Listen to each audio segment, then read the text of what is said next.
Welcome to Careers in Discovery, where you'll meet scientists who've forged outstanding careers in biotech and hear about what they've learned along the way. This podcast is brought to you by Singular, building brilliant biotechs.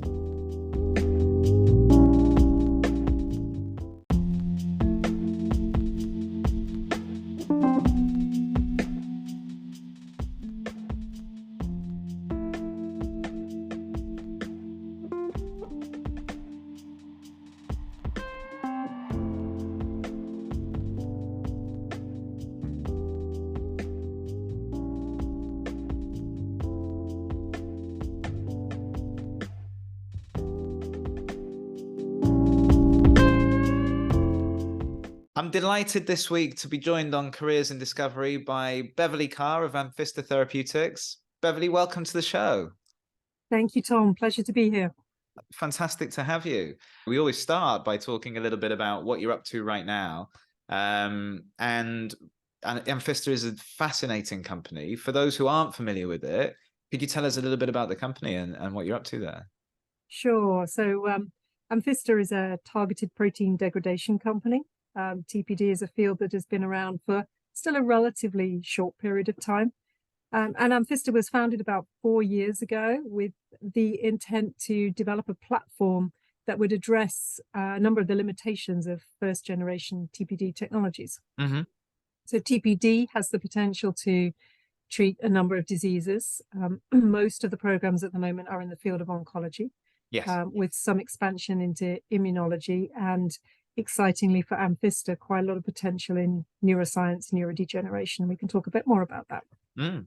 Amphista was spun out of the University of Dundee from the work of Professor Alessio Ciulli. Yes. And has, over the last 18 months, established operations headquarters in Cambridge, UK. We're now about 70 people, building an early stage preclinical pipeline of protein degraders, where we aim to remove disease-causing proteins to treat a number of diseases, from oncology through to neuroscience. Yeah, absolutely. And you touched on there, I think, when TPD first sort of rose to people's attention as a concept, there's a huge amount of potential in it. And then it kind of slowed down. You've seen some of the reasons for that, I guess, and that's where Amphista has come from and is looking to build on. Yeah, so TPD is a really exciting way of removing disease-causing proteins from the body versus the sort of original, I guess, traditional small molecule approach of inhibiting targets. Some of the challenges with TPD has been that the molecule is quite large, difficult to optimize.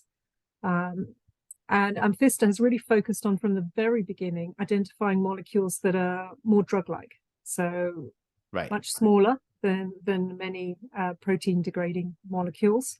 And what we can do very readily, we're discovering, is get our molecules into the brain. Yes. And that offers the potential to remove disease-causing proteins from the CNS, which really would be the holy grail to treat diseases like Alzheimer's, Parkinson's, Huntington's disease. Yeah, absolutely. And you touched on that earlier, and I think it's an exciting time for treatment of those diseases, right? I think a lot more funding is going into it. A lot more is possible now based on scientific advances. Although cancer is still a very serious condition, there are a lot of cancer treatments out there, right? And really unmet medical need in neuroscience. That's absolutely true. And we do see a lot of interest from investors, particularly in the neuroscience space. And of course, the advances that have been made with the amyloid beta antibodies reaching the market has really reawoken interest in neurodegeneration. Yes, absolutely. And you've been with the company for a couple of years now, and your focus has really been on the sort of commercial and operational aspects of the business. And you mentioned the sort of relocation, which I'm sure kept you very busy, and those things. What sorts of things have you been most involved in over that time? Sure. So I've been with the company almost exactly 2 years. I joined to do business development. So I joined as Chief Business Officer. Yes. Back in the summer of 2021, company had a huge amount of incoming interest from pharma companies. And we had a number of term sheets on the table, and I came on board to take those term sheets and mature them towards signed collaborations, and was delighted to sign 2 deals with BMS and with Merck. That was about 18 months ago now. And so for the first year, really, a huge amount of my time was in negotiating those 2 transactions. Since then, I've continued to do business development, so continued outreach and building relationships with pharma companies that we may partner with in future.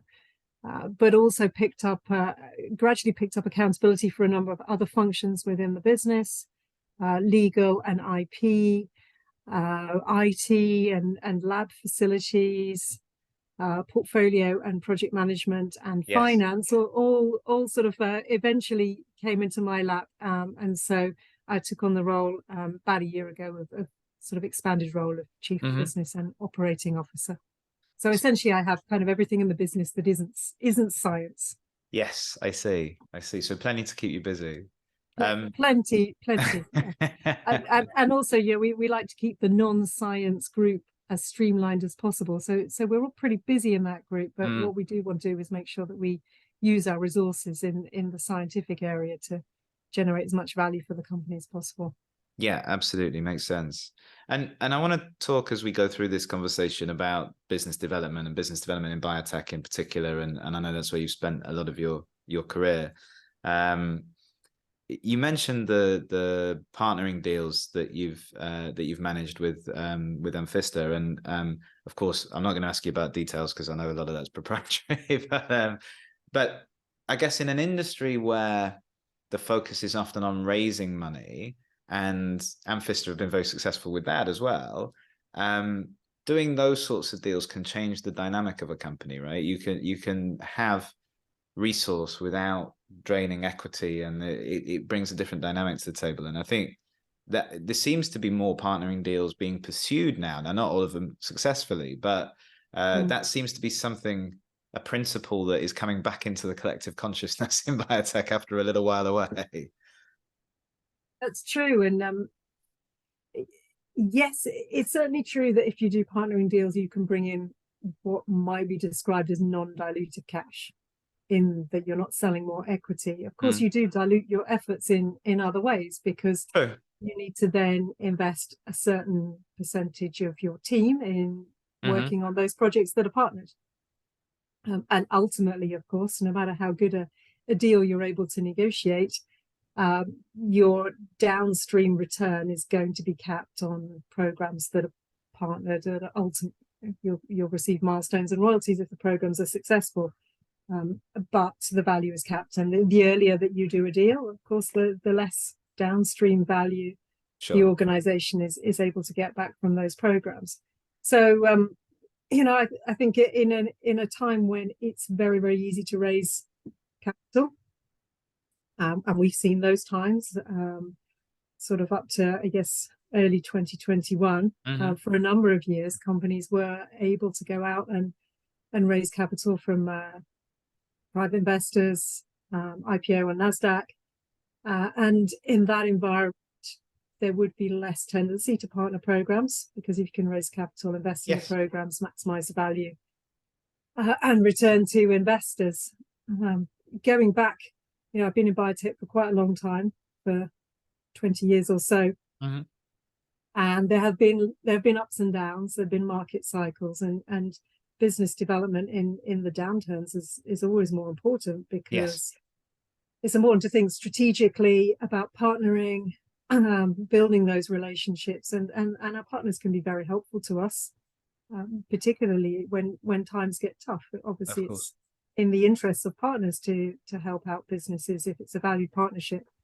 And so I think we had quite a long market upswing, and perhaps the skill of thinking about strategic business development was forgotten for a few years, but it's definitely coming back into fashion now, not surprisingly, as companies find it tougher to raise cash.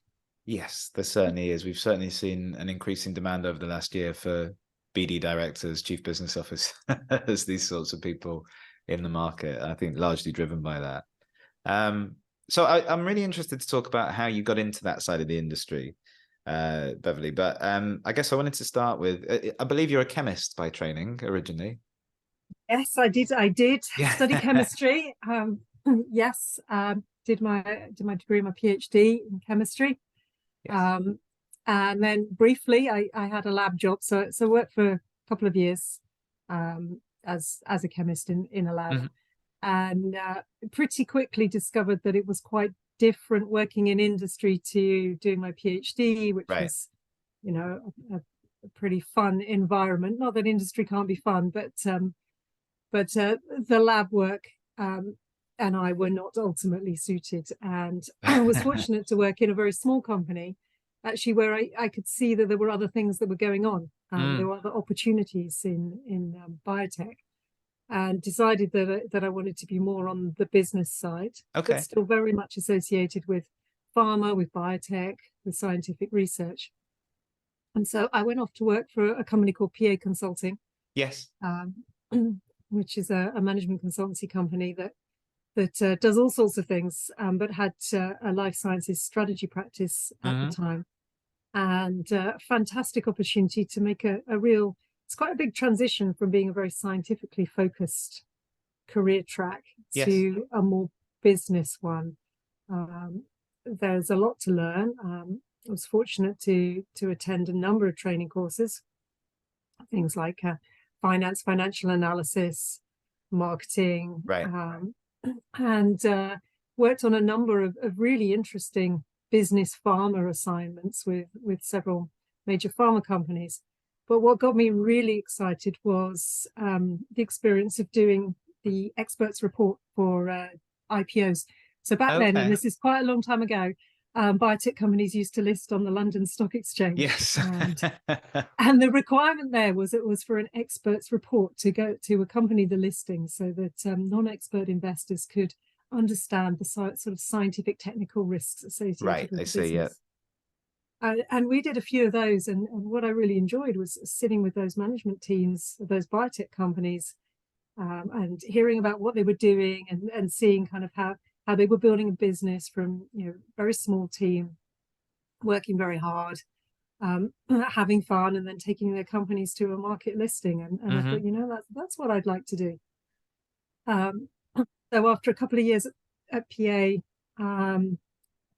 I decided to go and do an MBA at the Judge Institute in Cambridge, really to kind of formalize or cement that transition from a scientific role to a more business role. Yes. And you know, the Judge Institute in Cambridge is really at the center of the Cambridge biotech cluster, so it was a great place to go.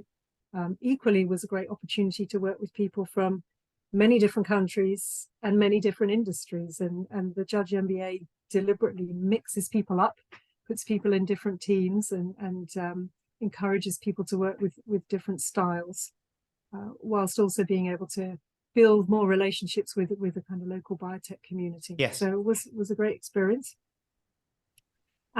And through that, I made a number of contacts in local biotech industry, and was able to step into my first role in business development with a small biotech company in Cambridge, actually through a networking opportunity at the Judge. And then my second role in business development was with Cambridge Antibody Technology, and that also came through the MBA network, actually. Okay, interesting. Richard Mason, who had done the MBA sort of 2 or 3 years ahead of me, invited me to come and talk to them about the role of business development director at CAT. And CAT's kind of quite I guess a famous company, certainly in Cambridge, maybe even in UK biotech. But it was a really great time to join CAT. The company was about 300 people. Okay. Really fantastic platform, number of pharma collaborations in place, very strategic leadership team. And the business development team had the opportunity to work very closely with leadership team of the business. We had a lot of freedom to think creatively about how would we build the business. how would we take, do we go in the direction of building a therapy area?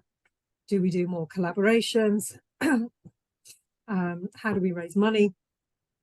And really just a fantastic time to talk to pharma companies within hand.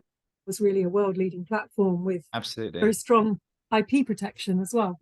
Yes. Yeah. And there's so many people who've come out of that company post the success that they had that have gone on to have significant careers in the industry. You must have been working with some amazing people. Yeah, the CAT alumni network is a strong one for sure. Yes. Yeah, and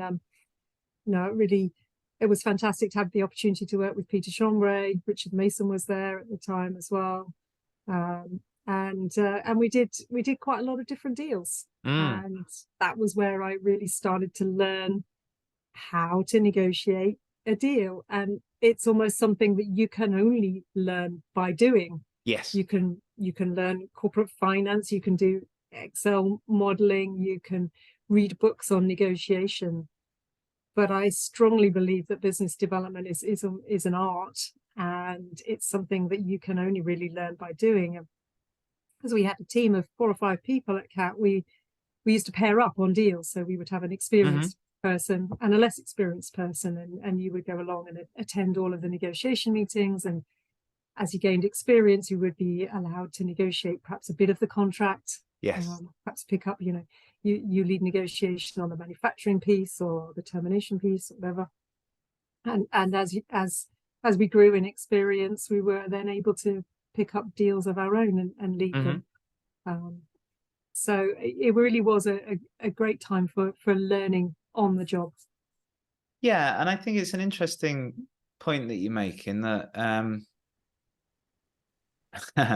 you can learn about business development and you can learn about negotiation. But as you say, it's very different actually doing it. And I think there's the pressure of it is different. The ability to read the other person is important. Managing your own emotions is important, partly because of the pressure, right? And there's you're in a situation where you're really at the sharp end of, okay, what I say next could be worth millions, or it could torpedo this deal. And that's the fun of it. Yeah, exactly. That's the most fun. And I think a lot of people do BD. People do BD in different ways. But the most fun is a proper live negotiation where you're thinking on your feet. You've got to know what's important. You've got to know what you can concede, and have the courage to make concessions. Yes. And kind of do it in the moment, and know when to be silent, know when to hold the line, know when to say, you know what, let's just stop for the day and we'll go and think about it. And all of that is it's built on experience, because there's always everyone will make mistakes in negotiation. And the first deal that I did on my own, there's lots of things in that deal that I wish I hadn't given away, or wish I hadn't done. So everybody has to learn, but that's absolutely, for me, the fun of it is a live negotiation. Yeah, and it sounds like there was a quite thought out process around easing people into that situation, which is useful, right? It's like, be in the room for a bit first. It is, yeah, and see and watch and learn how people learn how a good negotiator will respond in different situations. Absolutely. Yes. So going back a little bit before that, you mentioned this earlier on. You saw that the commercial side and the business side of the industry was interesting for you quite early in your career. Firstly, what was it that attracted you to that side of it? What was it that kind of really piqued your interest about that end of the industry? Well, I'm a bit lazy about reading scientific papers. I like to be strategic. I like to be high level. I like the big picture. I don't hugely like the minute scientific detail. Yes, fair enough. I was once offered a job as a trainee patent attorney. It's probably just as well I didn't take it. You know, I like that kind of, and I like doing something that has big impact. Mm. Yeah, I like working at that strategic level in a company. Yes, I see. And I find, and this is a generalization, but there are typically two ways that a lot of scientists look at the business side of a business. One is that, oh, it's really easy and it's not as complicated as what I do. Yeah. Mm. And the other is that it's so foreign and so different from what I do that I couldn't even contemplate making that jump. And I often find that there are a lot of business is common sense, right? And a lot of it is transferable skills, and there are things you can learn within that and techniques you can learn that make you more effective. But I often think that a lot of researchers have more of the transferable skills that they need for a business or commercial role than they might perhaps realize. What were the things that you found were useful from the background that you had as a researcher, and what were the things that you then had to learn? So I think being able to understand a complex situation. Science is complex, deals are complex, is the inputs are different. Yes. Being able to understand the sensitivities or the priorities of your own organization and of your potential partner organization. Being able to keep all of that in your head for a live negotiation. So there's a certain kind of, I guess, capacity that's required. And science is often a tough subject. You need to learn a lot and keep a lot in your head. So I do think that that's transferable. What I had to learn was that building relationship piece. So the best business development people are the ones that will get a deal over the line. So anybody can go out and you can attend 50 conferences a year and you can network like crazy, and all of that is great stuff. But the real skill in business development is getting a deal over the line. And the way, one of the things that's really important in doing that is building a strong relationship with your counterpart. And at times during a deal negotiation, actually what you'll have is potentially a stronger partnership with your negotiating partner than you will with your own organization. Right, and than they will with theirs, because the two of you have to work together to get the deal over the line. And that relationship's actually really important. And I don't agree with the sort of idea that business development is antagonistic or it's a kind of battle or you've got to win. Yes. I strongly believe that the best business development people will build that relationship and will understand what constitutes a win-win for both organizations. And that does mean, I mentioned earlier, it does mean making concessions on sometimes, and one will have to make concessions to the other side and then go back to your own organization and justify it. And it's important that you can do that, and that, of course, it's important that you don't concede things that you can't then justify or that turn out to be really important. And so there's a kind of aspect of judgment there that requires an understanding of your own business situation and sensitivities. Yeah, and it's interesting. I think when you see these things on TV, they're perhaps not as lifelike as as they might like to be, and it kind of you watch a program like Succession, for example, or something like that, and it's all about how do you nail the other guy to the wall and how do you get everything. But in real life, realistically, both parties have got to walk away feeling like they've got a good deal, right? Otherwise, it doesn't come together. Oh, and also it's a small world in business development. Yes, true. And you can nail the first guy to the wall, but then the second company might not want to negotiate with you. Yes, that's true. It is it is about reputation and relationships, and as I say, some people take an approach of being quite robust. I always find that's tough to make that work longer term.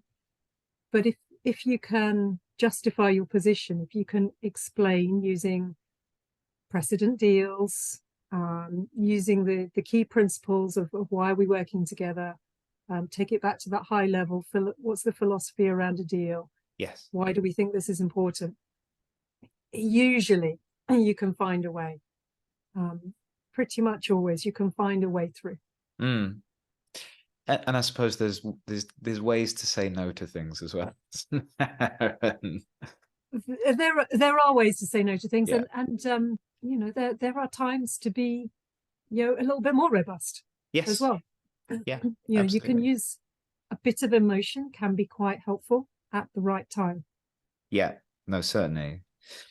And then, so we talked about your journey up to Cambridge antibody technology, and then sort of through a kind of chain of events from the looks of it, you then eventually found yourself on the other side of the negotiating table. Yes. So tell us a bit about that transition.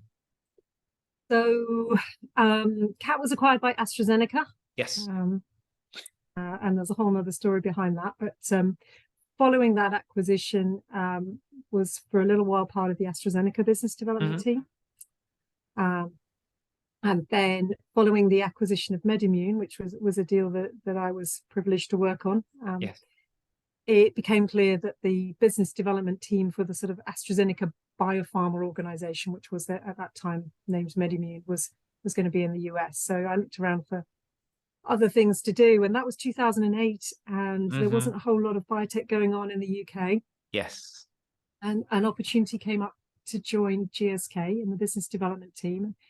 At that time, business development in GSK was headed up by Ad Rawcliffe, and they were very keen to bring in biotech people with biotech experience. And you know, the R&D strategy of GSK at the time was to do a lot of deals, have 50% of the pipeline sourced from outside. And so they built the BD organization, sort of brought in a few people from outside. And I had a fantastic time at GSK. I never really planned to go into big pharma, but really was privileged to have the opportunity to work with a number of strong leaders. Most of my time there, I worked with the immunology R&D group in its various forms. We did all sorts of deals, from early stage technology option deals through to phase 3 partnering, both in licensing and out licensing. And I learned a huge amount about how do you get a deal done in a big organization. And that's super helpful, being back on the other side of the table. Yes. Because I can understand, you know, some of the challenges that my counterpart has, you know, even more. There's a lot of complexity within pharma organizations, governance committees, probably multiple governance committees for a deal, a lot of stakeholder management that's required, and understanding all of that is really, really helpful. And I learned a lot about leadership. I was part of the leadership team of the business development group, and also part of the leadership team of the immunology group. Worked with some fantastic scientists, had an opportunity to make a real impact on the pipeline. And then after about 11 years, company reorganized, and I decided it was time to go back to biotech, and moved on in 2019. Joined a cell therapy company. I've not worked in cell therapy before, so I've done a lot of antibodies. Cell therapy is an amazing scientific field. Absolutely. Still lots of challenges, but very, very exciting. And we took that company public in March of 2021, which was was a good time to be doing an IPO. True. Just about. Yes. Just about. Yeah, absolutely. And then that brought me to Amphista. Following that, you know, the opportunity at Amphista came up to come and pick up some active term sheets, which is a really fantastic opportunity for a chief business officer. Certainly. And kind of going back to what you were talking about understanding how big companies work and how things get done in big companies, and the differences there. I suppose for people who haven't experienced that, I guess, BD people are typically biased towards action, right? It's one of the things that make them quite good at their job. So whether you're in a biotech or a big pharma, you're probably going to be working perhaps with more urgency than some of the other people around you. If you then couple that with coming from a biotech where things move quickly, I imagine sometimes those negotiations suffer from a little bit of just people coming from two completely different places at a different pace and with different priorities, different infrastructures around them, that kind of thing. So yeah, what were the differences, do you think, then, being in the big company negotiating the deal versus the biotech company? And you said it's also kind of helped with you going back onto the other side of the table. What were the things that you took away from that? So it depends on the pharma, I think, in Sure. lots of ways. Yeah. So the GSK that I joined was pretty fast moving. Okay, I mean, fair enough. actually, it was a very entrepreneurial culture. There was enthusiasm to move deals forward. There was, not a whole lot of bureaucracy in that you had to go through the governance process, but Yes. It was quite possible to give Patrick Vallance a call and chat to him about a deal if you needed to. And the culture was very, very open to that. Right. Yeah, a lot of people have asked me, what's the difference between being in biotech and being in pharma as a BD person? And yeah, there are differences, but actually there's a lot of similarities. In biotech, it's all about your external network. Okay. Can you get meetings with the top 10 pharma companies? Will they pick up the phone to you, or the Teams call with you? And when you bring back interest from the outside, then everybody within your biotech company is usually quite positive about that. That's great. In a pharma company, it's all about your internal network. Can you pick up the phone to the head of R&D? I see, yeah. Will they, when you present your deal to a governance committee and say, we've negotiated this royalty, and when they push back and say, surely you can get that royalty down, do they have confidence that that you've negotiated the best deal that you can? So it's almost like a mirror image. And so, my time in pharma, I would say that my external network suffered a bit because you have to put a lot of energy into your internal network. Yeah, makes sense. So yeah, they're just different. I think what I've learned from my time in pharma is, if a pharma company sends you a term sheet, that doesn't necessarily mean they're going to do a deal. Yeah, fair enough. And so, some biotech executives or board members can read more into a term sheet than actually there is. And sometimes, if pharma companies have big BD teams, but not much money or not a strategy to do many transactions, they can keep themselves busy. Right, I see, yeah. And it's quite possible to have many conversations, and biotech companies, we usually only have one BD person, one or two. And so one can get tied up and waste an awful lot of time in a biotech by talking to pharma companies. Yes. Unless you understand. So it's really important to understand whether the pharma companies are serious about doing a deal, or are they being busy? Are they reporting back, search and evaluation people? Are they reporting back to their line manager how many biotech companies they spoke to this week, this month? Yeah.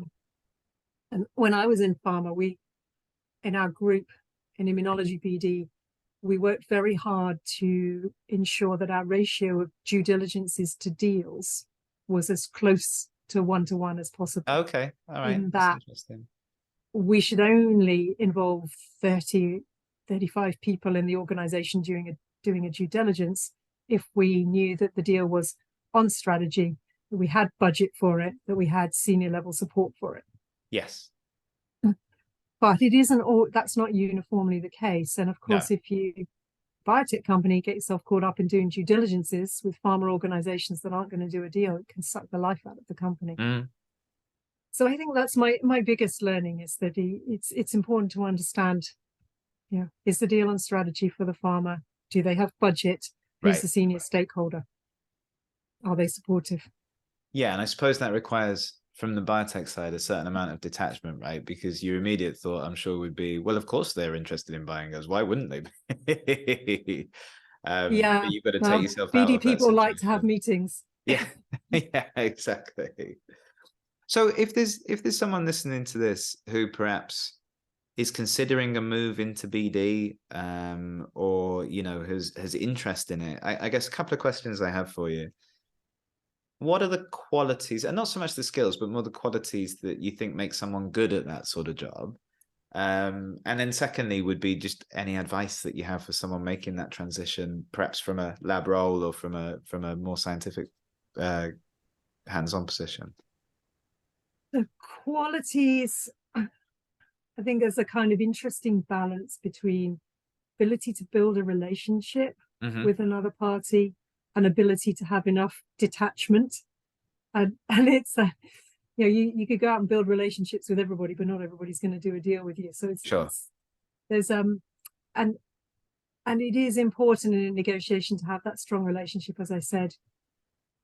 But equally, at times, you're going to have to say things that the other side might not like. Hmm. And if you go into a negotiation wanting to be liked all the time, you're not going to get a deal over the line. Yes. I think the ability to be strategic, to take yourself up to the high level, because you can get wrapped up in the scientific detail of any deal, but to negotiate the contract, it's important to understand at the high level what are the strategic considerations. Mm. So I mean that's why I kind of moved out of science and into business, because that's the level that I like to operate at. Yes. And any advice, I'd say absolutely go for it, because it's the best job in the company. And I've said that consistently for 20 years, that business development is the best job in the company. It is never dull. There's No. always something new. It's never boring. There's cycles. Sometimes it's incredibly busy, and sometimes you'll be working through the night or through the weekend, Mm. or very long hours, or you'll be working with the West Coast.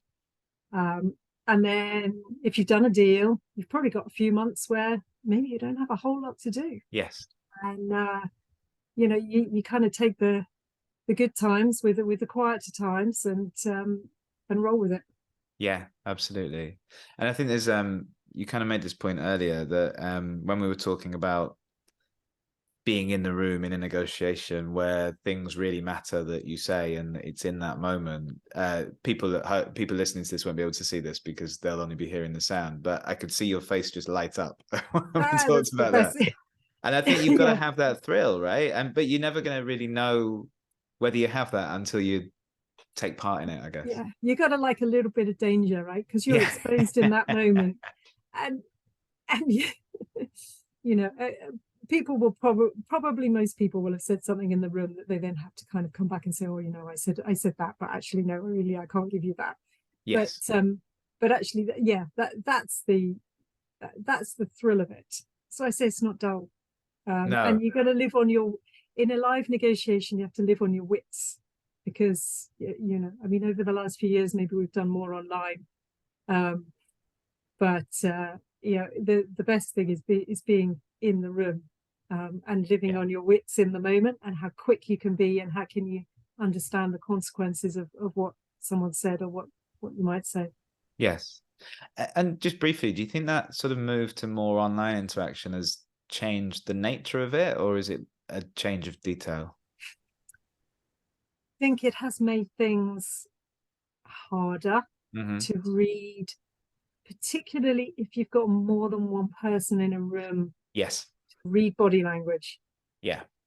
So I would spend quite a lot of time, if we're meeting companies, JP Morgan, for example, reading the body language of people in the room, particularly the most senior people. Mm-hmm. Are they really interested in this deal? Are they reading their emails? Are they, how are they sitting? Who are they paying attention to? And that's very, very difficult online. And some people Yes. turn their cameras off, which I guess gives you a pretty clear message. That's difficult. It's harder to build that one-on-one interaction. I find it's harder to bring enough personal energy to a conversation when it's just online. Then when in the past doing negotiations, you go out for dinner. Yes. Maybe you do a 2-day meeting, go out for dinner in between, gives you a nice opportunity to just relax a bit, build a few bridges, get to know the people outside of the sort of the business conversation. So it and for people coming into the industry, of course, it's tougher to build those relationships. I've been around for 20 years. I know quite a lot of people that I might meet online anyway. But so it's harder. But also it's more efficient, I guess. So there's positives. You know, you can move, and your legal bills are less because you don't have to fly your lawyer to the US. True. And I guess there's I know I've heard from some people that you've managed to cut out those meetings where you have to fly to Boston for a 1-hour meeting, which actually doesn't go anywhere. But absolutely, that's true. Yeah. So there are definite efficiencies. Yes. But I suppose, like you say, is that sort of the almost electricity and the adrenaline of being in the room doesn't come until later, right? I guess a lot of it is still face-to-face at some point, but so the 2 deals that we signed at Amphista, because they were right at the tail end of the pandemic, we didn't do any face-to-face negotiation. Really? And that, I think, and at least one of those companies asked its employees not to be traveling at that time because of the pandemic. And that meant it was slower, in my view. You know, whereas in previous years, you know, maybe you sort of reach a difficult point in the discussion and I'd say, like, let's get on a plane. We're all getting in the same room because we can understand each other better. If you can't do that, or people are reluctant to do that, it means things are slower. They take longer. Yes, I can see that. Yeah. Okay. Interesting. And we will see how that all evolves, because I think we're still seeing how the future of business is going to be, right? We are, yeah.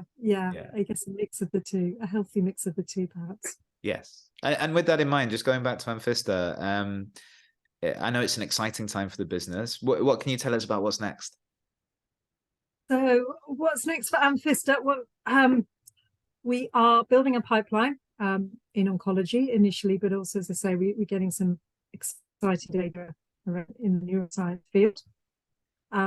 We are absolutely talking to pharma companies across all therapy areas, actually. I would say we're not in a huge hurry to do another deal because we have 2 very active collaborations with 2 great partners. But yeah, I think building those relationships early is a really nice way to, you know, when the time is right for us to do a deal and maybe for a potential partner to do a deal, we know each other already, we know where we are. So 2024 will be an interesting year for Amphista, generating new data. Absolutely. Well, we wish you the best of luck with it. Thank you so much for joining us, Beverley. It's been really great to talk to you. Thank you very much, Tom. Pleasure.